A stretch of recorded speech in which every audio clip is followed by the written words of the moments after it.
Hey, it's Mark Lanier with your video thought for the day. Yes, day 3 of my greenhouse series.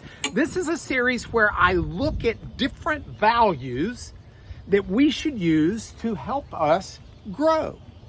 And so I started out inside the greenhouse and I talked about these values from the perspective of a card that was put together by my buddy Scott Sager.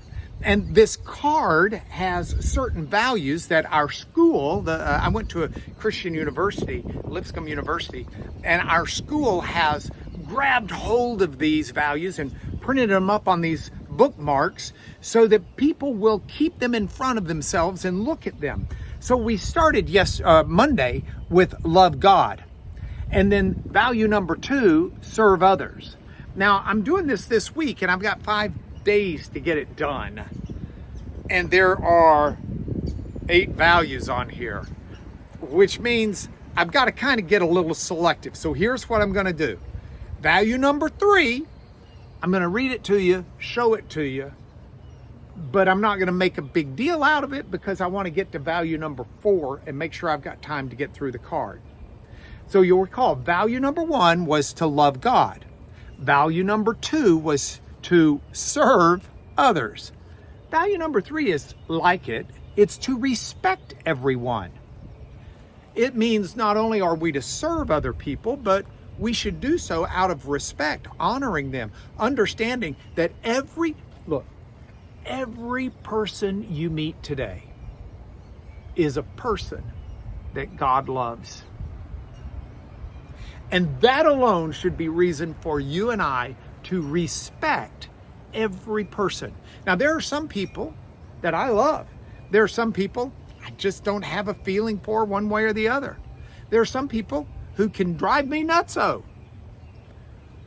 But things take on a different light if I start thinking about how God loves them and has purpose for their life.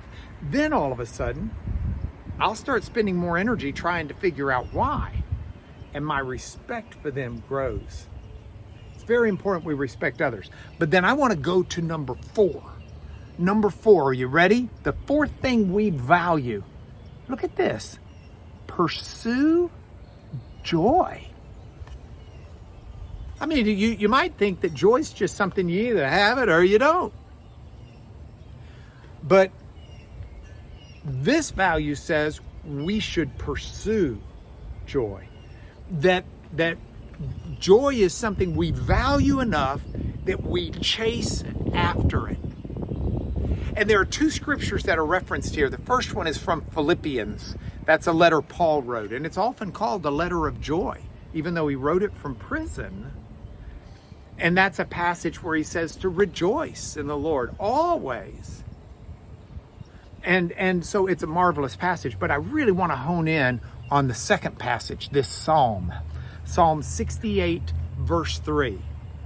It talks about how we should rejoice, the righteous should rejoice, that they should be glad and exult in God, that they should basically jump for joy because of who God is.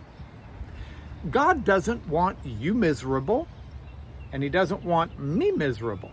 Now, he might let us be miserable to get us to wake up from our slumber or quit wallowing in the pigsty, but his goal for us is to live a life of joy, which means it's something we should value and pursue. Seek joy in your life, the kind of joy that comes from God, and your life will grow better than if it were in a greenhouse. Okay, there's still more to do. I've still got 4 to go in just 2 days. So if you want to know the next one, no, there's no sneak peek. You'll see it tomorrow because this is your video thought for today.